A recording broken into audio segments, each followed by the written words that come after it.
If you're planning a trip to Washington, D.C., you're really going to want to watch this episode. Here's a 30-second teaser of this episode. There's more to DC than the monuments, and the neighborhoods and the culture and the history of it is really what makes DC. Summer's personally not my favorite time to be out just because it's so humid and there are a lot of mosquitoes. We're really big on trying different pizza places around the city. He'll probably not like me for sharing this, but Timber is one of our top favorites. So there's pretty much a museum for any topic, any interest. And what's great about them in DC is that they're all free. I've asked Alexandria to help prepare her sort of ideal itinerary.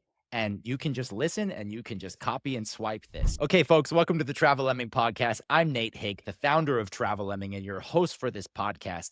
If you're planning a trip to Washington, D.C., you're really going to want to watch this episode because I'm going to interview our local expert, Alexandria Taylor, and we're going to cover everything you need to know, what to do, where to stay. And if you stay till the end, she's going to literally walk through a 1-week itinerary with everything you need to do. So all the planning work can be done for you. She'll also go over some common mistakes and some general tips for visiting. So really got an interesting podcast coming here. If you're new to this podcast, though, I want to tell you a bit about Travel Lemming.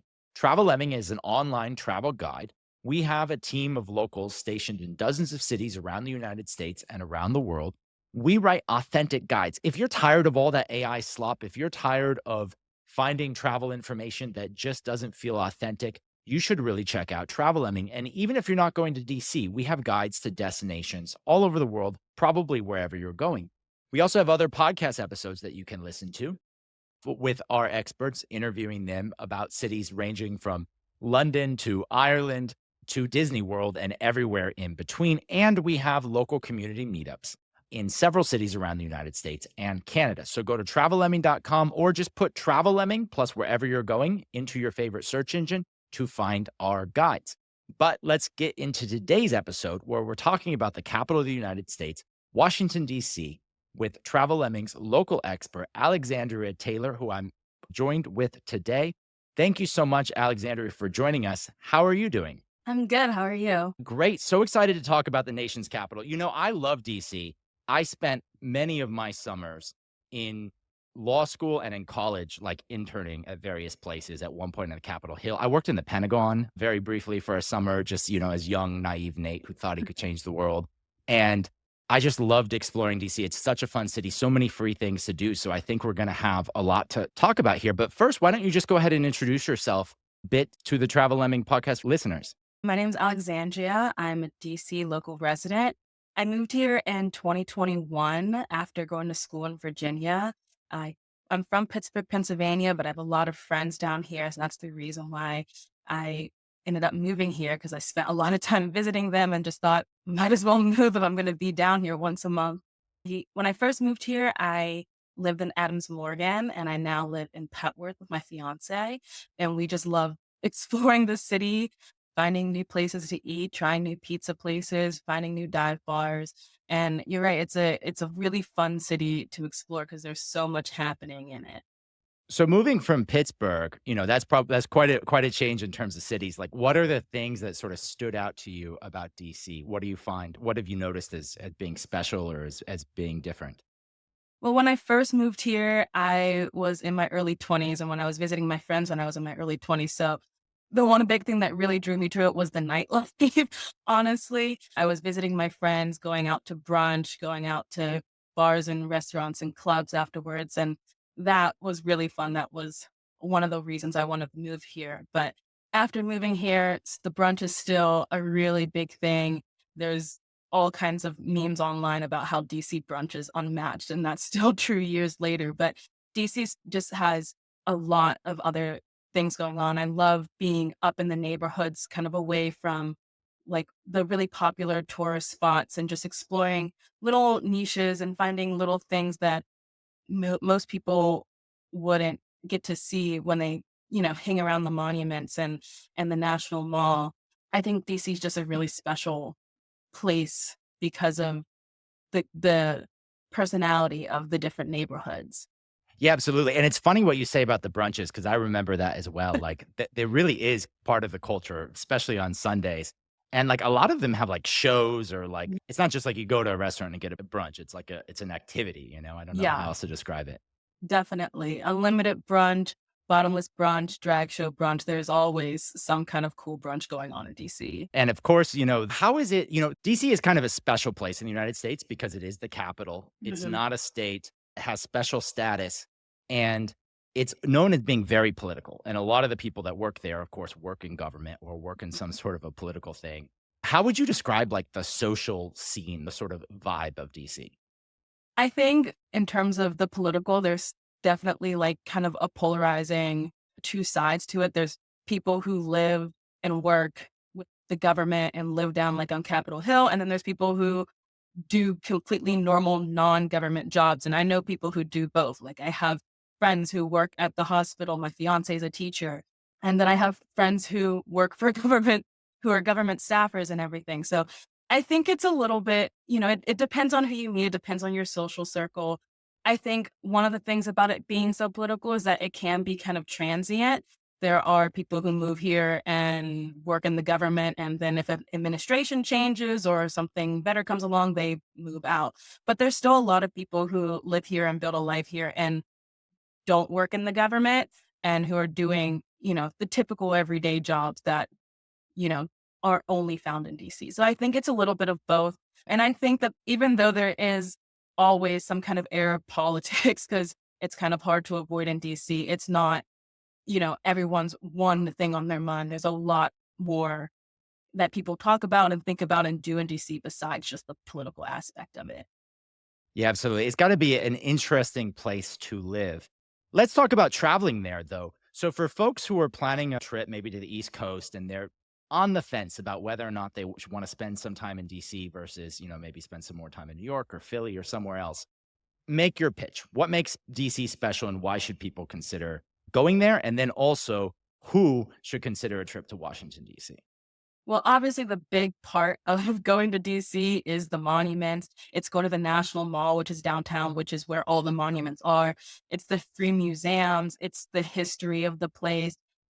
Obviously, it's a city like no other, but I think it's really unique in that it has a lot of past history and also current going on history. So I think it's a really good place for people who are interested in history, interested in the government, being able to tour like the Library of Congress and the Senate building and the Supreme Court are really cool if you're into politics and want to, see how the government works and see, kind of behind the scenes like that. I think it's also really great if you love art and culture and history because there's so many museums related to all of those. There's the National Portrait Gallery and the National Art Museum, the Natural History Museum, the Air and Space Museum. So there's pretty much a museum for any topic, any interest. And what's great about them in DC is that they're all free. So if you're looking to travel on a budget, you can still do that in DC. Yeah, especially, like, if you've got a big group of family or anything like that, that can really add up. And just to set the scene for the readers, the National Mall, which is kind of the center of the city, is a long stretch of park. At one end is the Capitol, and it goes straight through to the Super Washington fun. Monument. And then flanked on either sides are a bunch of different museums from the Smithsonian and various other institutions, government buildings, and that sort of thing. And so many, it's not just that there are so many amazing museums. I mean, the Smithsonian is some of the best museums in the world. It's also that they're all right there. They're all free. You can go between them. You can go to multiple ones in the same day. It's such an interesting place, and I love it so much walking around. So lots to do, families, couples, groups of friends, maybe consider a trip to DC. Okay, let's talk about planning the trip there and what the sort of essential things to do are, what the experiences are, and how people should kind of go about planning their trips. As someone who lives in Washington, DC, what would you say to a first time tourist are the best things to do or the essential places to go? Yeah. So if you're a tourist to DC for the very first time, I would definitely suggest going to all like this as many Smithsonians as you can, touring the Library of Congress or the White House, seeing the Supreme Court. And like you said, all of that is on the National Mall. It's a very walkable city. So if you're down by the National Mall, you can hit multiple of those a day. You can walk around, see the White House and the Supreme Court all in the same day. If you're willing to walk, of course. But if you are a first time visit, I think those are definitely the most essential things and what you should prioritize seeing on your first time to DC. And then outside of the mall, if you're looking for some more nature spots, Rock Creek Park is a really great area to visit. It's a huge park in upper Northwest and it spans acres. It has stables, it has parks, it has hiking trails, it has a creek that runs through it. Me and my fiance like walking through there. We like getting on the river. I wouldn't condone getting on the rocks, but we have gone on the rocks before. There's also a part of it that's blocked off from cars, so it's really great for biking. You can rent a bike, you can bring your bike, and you can drive or bike on the street without having to worry about, dodging cars in the city. And then another place that I like that's very naturey is Kenilworth Gardens, and that's down in Southeast, and it's just a nice little nature preserve area. It has lotus flowers and lilies that bloom in the summer. That's my favorite time to go because it's so pretty, and there's also really good bird watching if you're into that. We like to kinda go in the hidden trail in the back, and you can see a ton of birds. It's honestly like you're not even in the city in the first place. Yeah, that's so cool. And earlier you also mentioned that one of your favorite things about DC as someone who moved there 5 years ago is all the different neighborhoods. If someone's visiting DC for the first time, what neighborhood should they go out of their way to explore? What are some of your favorites? Some of my favorites, and this is might be a little biased because I live there, but I love Adams Morgan. I think that's a really good place for younger people and groups of friends to go because there's a lot of restaurants to try, a lot of bars to go out to. The same could be said for DuPont Circle and Logan Circle. Those are also some pretty good going out neighborhoods, going out to eat. There's some famous restaurants like Le Diplomate, which is a Washingtonian favorite place. DuPont Circle or Logan Circle, and both of those places have good walkable neighborhoods where you can hop around from bar to restaurant. There's also shops to visit. And then I also think that you could go down to the wharf or Navy Yard. Those are kind of some newer, newly built areas that also have some restaurants and shops to go to. But the big draw of Navy Yard is that it has the ballpark. So if you want to see a Nationals game or even a concert like in the summer, that's a really good place to go to as well. And for listeners at home, Alexandria has a guide to DC neighborhoods that you can go and look up with lots more information on all the different neighborhoods that she's talking about and many more. You can find that on Travel Lemming by searching Travel Lemming plus DC neighborhoods on your favorite search engine. Okay, next let's talk about experiences. And there's one in particular I want to talk to you about because it's going on right now, and that's the National Cherry Blossom Festival. And it's one of the big draws for DC. Tell us a bit about that. Absolutely. So the National Cherry Blossom Festival, it's an annual event that happens every spring, usually in late March or early April. And it's when the cherry blossoms that Japan gifted to the United States bloom. And it's a really, really pretty sight. And it draws millions of people every year. Peak bloom changes every year. The National Park Service will announce that once it gets closer. Like, for example, this year, it was just this past weekend, which was March 27th, I believe. So that's whenever the cherry blossoms are at their fullest and the best to look at. But that's also the busiest time to go. That's when the most people are there. But they'll be in bloom from late March to early April. So you can go down there anytime. And it's a free festival, which is really cool. So you don't have to pay to actually see the cherry blossoms or do a lot of the events like the kite festival or the parade. My big thing about it is that it's just a really, really popular event and therefore it's really, really busy. So if you want to go, you definitely have to plan ahead. You definitely have to book your hotel ahead and be prepared to walk and be prepared for crowds because it's going to be hundreds of thousands of people. Yeah, on the subject of planning ahead, Alexander, you've got an entire guide to what to know about attending the Washington, D.C. National Cherry Blossom Festival. So it's got lots of tips. She's got advice on hotels and neighborhoods to stay, all sorts of helpful information to help you plan that trip. So if you've got that on your schedule for next year, definitely go check out that article. Any other tips or things people should know before planning a trip for the festival?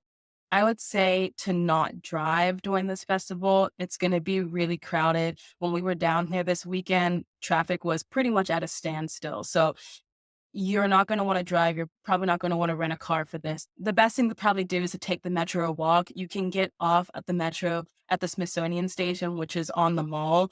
And it's about a 10-minute walk to the tidal basin where the cherry blossoms bloom. And that's much better than sitting in traffic for hours. Okay, so we've talked about the essential things to do, but now I want to talk a bit about your favorites. As a local resident of Washington, D.C., what are some of your personal favorites or hidden gems? Yeah. So I shared one of my hidden gems earlier. It's Kenilworth Gardens. That's a really nice place to go out and work. I like to knit and crochet. So sometimes I take my projects out there and just sit and enjoy the weather. Speaking of knitting and crocheting, I also go to the library and do a group there. And I think the libraries are a really, really nice hidden gem. Even if you're not necessarily a book lover or a reader, they have a lot of programs and sometimes even put on concerts and stuff. So I think that that's a really cool place to check out, see what kind of events they're having when you're in town. My personal favorite library is the MLK Library, which is in Chinatown. And it's one of the newer libraries and it's beautiful. They have a really nice rooftop and you can go up there for free, take your lunch, chill, eat, enjoy the view. And that's probably one of the favorite places to go. In terms of personal things I like to do, me and my fiance like to walk. Like this weekend, we walked from the Tidal Basin over to Capitol Hill and just kind of checked out the neighborhoods, stopped in places to eat. We're really big on trying different pizza places around the city, and DC has a lot of really good ones. He'll probably not like me for sharing this, but Timber is one of our top favorites, and that's in our neighborhood. And it's probably one of the best pizzas in DC that we've had. Okay, don't everybody go there at the same time, but thank you for sharing, Alexandria. Amazing. So, if you have longer in DC, and I think it's also a nice city to sort of get out of for day trips because of where it's positioned. I mean, it's between Maryland and Virginia, and it's along the Northeast Corridor, which is the only sort of real rail corridor that we have in the United States for our European listeners. So, you mentioned earlier that you like taking day trips outside of the city. Talk to me about that. What are some of your favorite places or your favorite towns to visit? Yeah, so DC is great for day trips. Like you said, it's located kind of right in the center of things. There's a DMV, which is DC, Maryland, and Virginia. So you can really easily get to like Bethesda and Rockville, which are in Maryland. And then in Virginia, you can get to Alexandria and Arlington, which are all really great day trips for shopping, for eating, for exploring. And Arlington, of course, has the Arlington National Cemetery, which is also a big draw when people come to visit DC.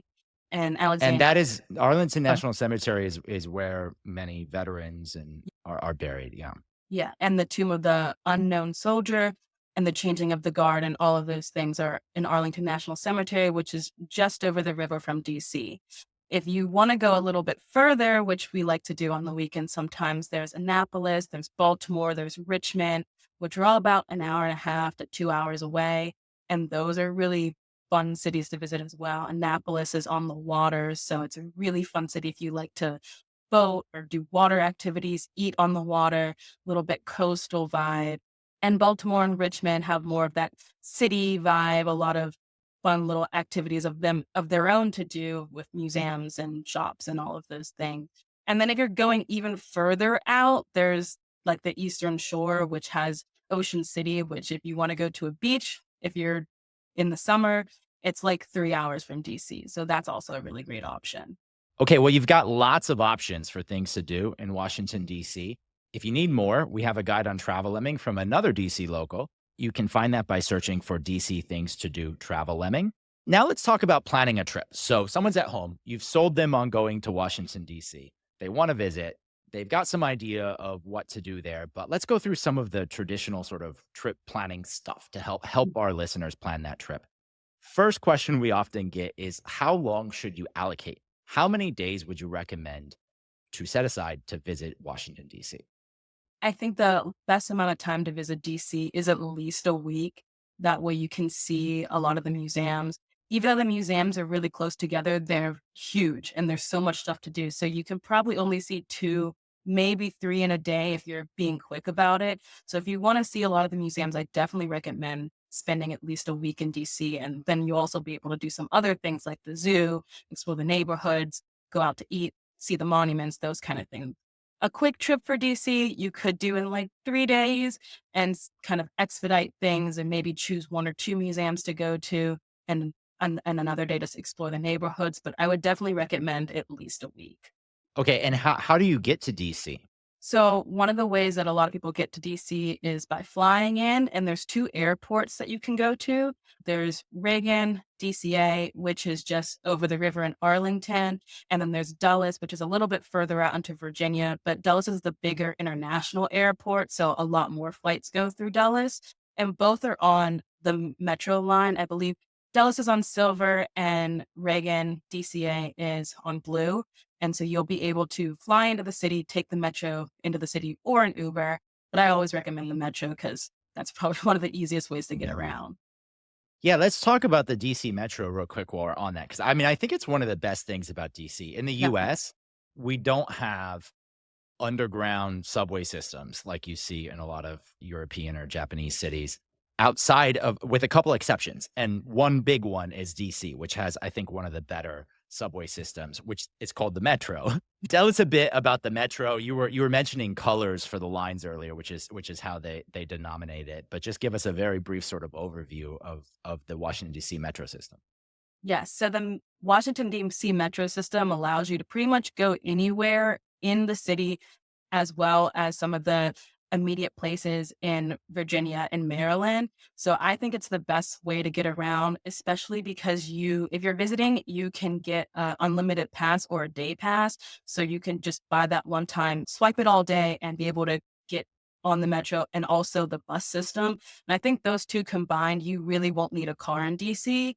You can rent a car if you want to go to some further out places, if you're interested in maybe some of the hikes outside of DC or going to one of the cities outside of DC. But if you want to stay in DC, I definitely don't think a car is necessary because the metro system is so great. And like you said, the lines are named by color. So they run either across the city or down the city. It's pretty easy looking at the map to be able to figure out where you need to go.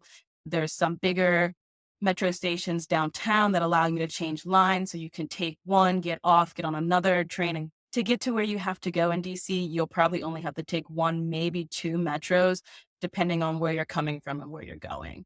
Yeah, makes sense. Makes it easy to get around. Well, with such a great metro system, I mean, do you need a rental car if you're visiting DC?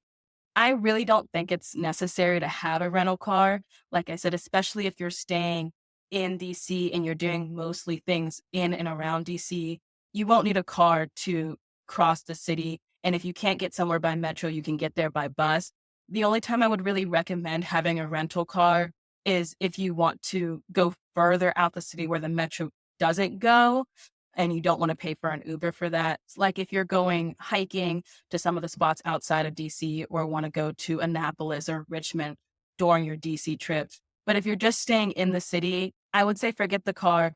Parking's bad, traffic's bad, and just stick to doing the metro or walking. Okay, makes sense. So one big question people always want to know is, where should I stay within the city? And you've got a really detailed guide on Travel Lemming to where to stay in Washington, D.C. You just search for where to stay in D.C. Travel Lemming, and you can pull that up.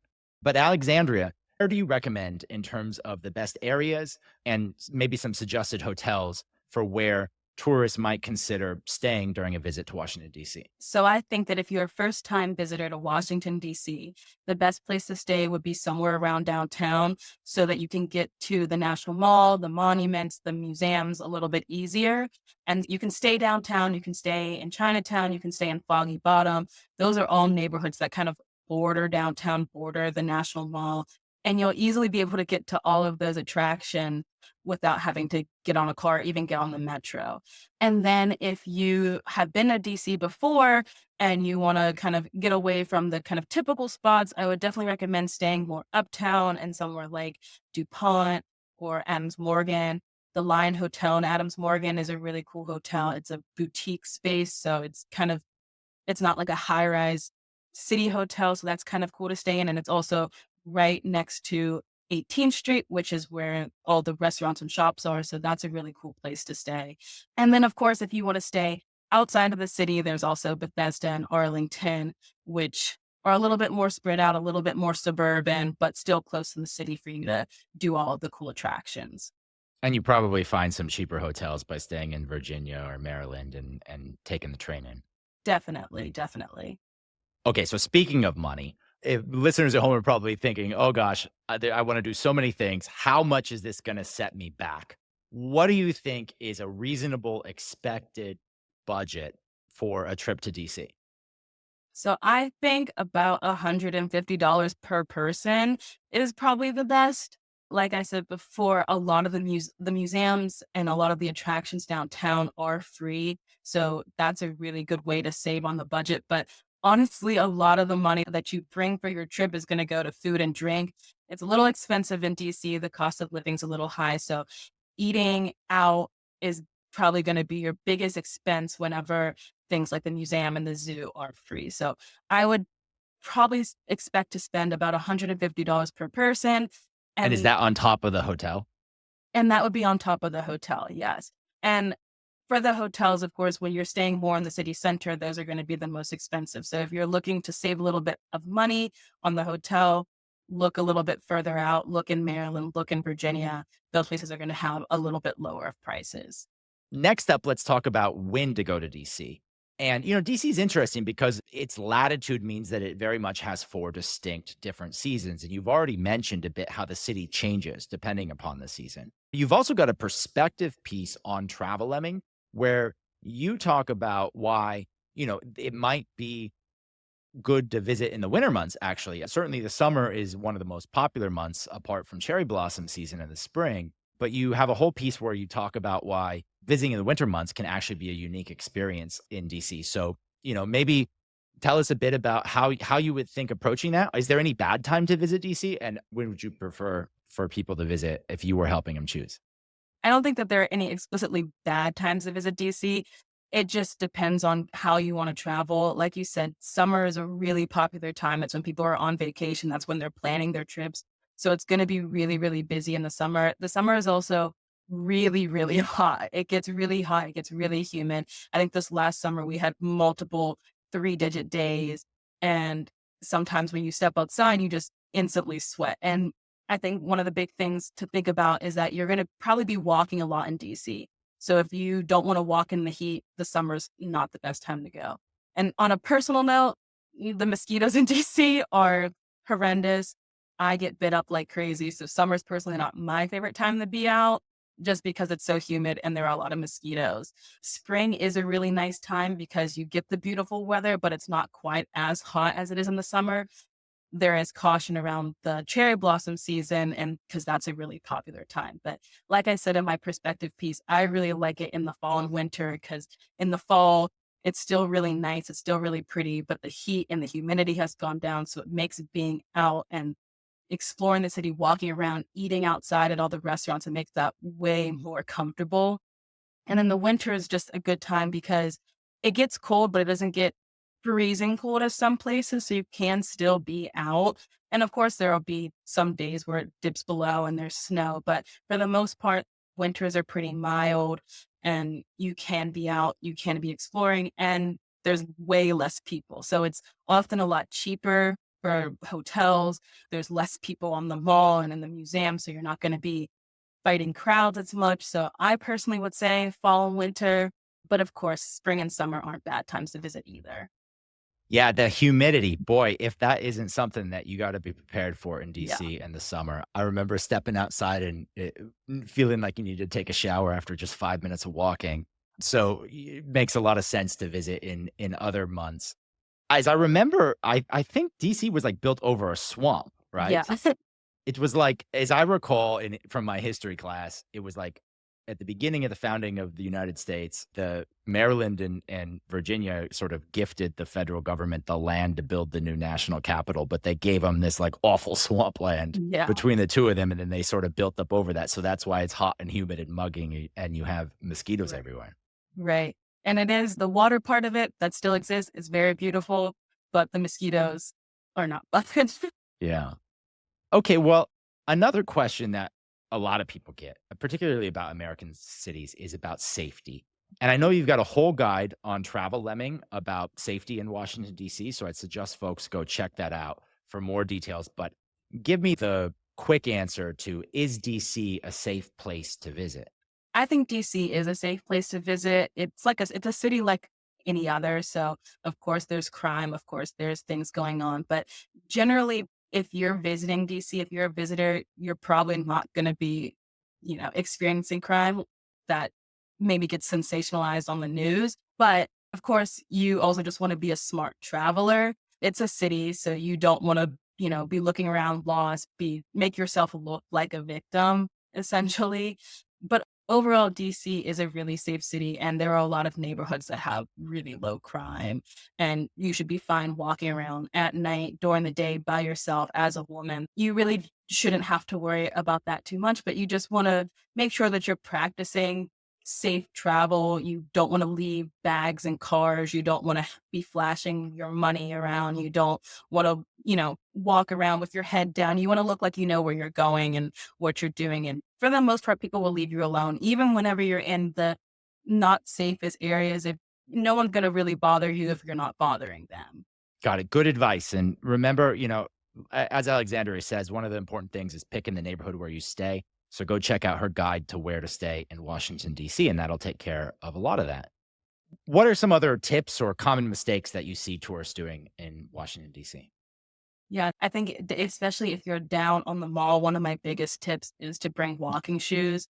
And honestly, you should just have walking shoes no matter where you're going to stay in DC, especially if you're planning to take the metro walk. Even though it's not a huge city and it's not very sprawling, like you will be walking a lot for the most part. So bring comfortable shoes. In the summer, like I said, it gets really hot and humid. So have a water bottle.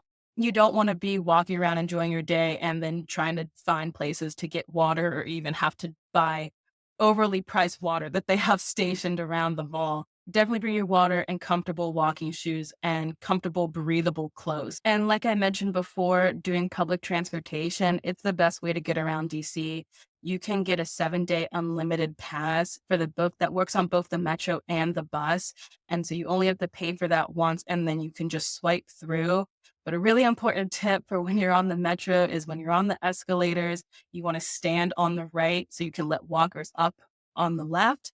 They take that really seriously, especially when you're going to be down by downtown and people are trying to get to work. You don't want to be the tourist that's blocking the escalators to get in and out the metro. Yeah, I want to talk real quick about like festivals, special events. We talked earlier about the Cherry Blossom Festival, but are there any other seasonal events that might be worth planning a trip around? Yeah, if you like culture, music, and dancing, there's the H Street Festival, which happens annually in the fall. It's pretty much like a giant block party. They block off the streets around H Street, and that's in Northeast. And so you get to try different foods, try from different restaurants, listen to music, listen to performances. There's shops that have tables and booths for you to shop at. That's a really cool festival to go to. And then there's also Broccoli City, which is a 2-day hip hop festival, which is in the summer. And so if you like hip hop, that's a really fun one to go to because they get a lot of big name artists to perform there. What about sports? A lot of people like to travel to sports. I think DC has a lot of teams, yeah?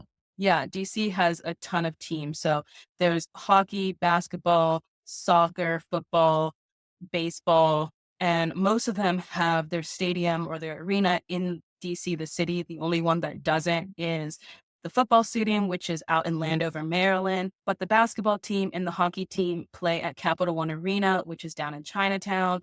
And then the soccer team plays at Audi Field, which is in Navy Yard. And the Nationals Park is also in Navy Yard. And all of those in the city are metro accessible, and those are really fun to go to. I've been to a couple myself. It is busy with traffic and everything. So again, the metro is the best way to get there, but they're really fun events and they're worth planning around if you're going to be in the city during one of those times. Yeah, for our listeners who are not from the USA, I really recommend a baseball game because that is something that's uniquely American. No better place to do it than in the nation's capital. Go watch the Nationals. There's tons of baseball games as well. Like they have way more games than many of the other leagues. So there's a good chance if you're visiting that there'll be a game on. So that's a good one to consider, especially for our international visitors. Okay, well, I think we've given all of the information that you would need to know to plan a trip, but don't go away yet because we're going to end with my favorite segment here, where if you listening to all this and you're like, wow, that sounds like a lot. Well, you have the option of going and reading Alexandria's guides and continuing to planning your trip, or I've asked Alexandria to help prepare her sort of ideal itinerary and you can just listen and you can just copy and swipe this. So earlier, Alexandria, you said a week is about what you would say is the ideal time to visit DC. So figure we get a day to get in and get settled at your hotel and a day, the day at the end to leave. So let's plan out sort of a 6-day itinerary in the middle for everything that you would need. So walk me through your ideal itinerary for 6 days in Washington, D.C. Sure. So on the first day, I'd start in the morning doing a walking tour of the monuments. You can do this self-guided and that would be free. You can walk around to the different monuments. They're all pretty close together and read about them on the plaques or look up their history online and read about them. There's also guided tours if you want someone to tell you all that information. So I would start with a walking tour, preferably in the morning when it's a little bit cooler and you're not out in the open with the sun bearing down on you. So then after that, I would grab lunch downtown. And then after finishing lunch, I'd spend the afternoon at one of the museums, maybe two of them if you have time. I recommend the National History Museum or the National Gallery of Art. Those are two of the biggest museums in the city. So in the second day, I do a tour of the Library of Congress. That's a really fun place to visit. It has its own exhibits as well as a large library. And then you can walk around the Capitol Hill neighborhood for lunch. And there's a farmer's market on Saturday if you plan that out right. And then you can come back down the hill from Capitol Hill and go to the botanical gardens and see a bunch of plants and flowers. At times they have a corpse flower blooming. You might want to plan around that if you're interested in seeing that kind of once in a lifetime event. And then I would also suggest seeing either the White House, the US Capitol, or the Supreme Court. And you can either walk around and just view those buildings, or you can do a tour of them. On the third day, I go to Embassy Row. That's where the other countries have their embassies in the United States, in DC. And they're really cool, really pretty buildings. A lot of times they have events. So you might be able to go in and tour or go to an event at one of the embassies. And then you'll be over in the Georgetown area. So you can have lunch at Georgetown. You can enjoy the architecture there. You can have lunch on the water or take a walk by the water. And then you can head uptown and go to the National Zoo and the Washington National Cathedral, which is also a really good place to see cherry blossoms if you don't want to go down to the tidal basin. On day 4, I would suggest stepping away from the really populated spots and find a DC neighborhood to explore. I suggest DuPont Circle or Logan Circle. U Street and Columbia Heights are also really cool places.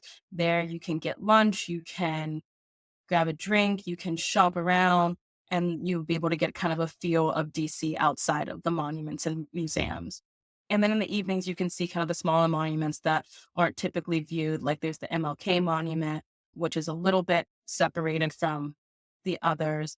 And then I would suggest ending the night at a spot with live music. If you can see something with go-go, that's a really great way to get a feel for the city. And then on day 5, I would say to head over to Arlington to visit the Arlington National Cemetery. You'll be able to see the changing of the guards and the Tomb of the Unknown Soldier. And then you can also have lunch in Arlington, which is kind of a small kind of suburban city outside of DC. If you have a car or want to take an Uber, you can go out to Mount Vernon, which is a cool historical spot outside of DC. And then you can go to Old Town Alexandria, walk along the water, and have dinner there. And then on the 6th day, I would suggest seeing kind of a lesser known museum like Planet Word or the National Postal Museum, which are not as frequently visited, but still really cool to go to. And then I would say rent a bike and just spend the afternoon seeing the city, biking around, just taking it in. And then one of my favorite things to do is to actually see the monument at night. I think it gives a completely different feel to the city. And I like being by the water with the lights of the monuments lighting them up. Yeah, it is really special when you see like the Jefferson Memorial, like reflecting over the river, like absolutely gorgeous. Awesome. Well, so if you're listening, you've now got your whole week planned out for you. But if you want more detail, Alexandria's got dozens of guides on travellemming.com. You can find them by searching Travel Lemming plus DC plus whatever you're looking for. And by the way, as I would remind you, we have guides on Travel Lemming to destinations all over the United States, all over Europe.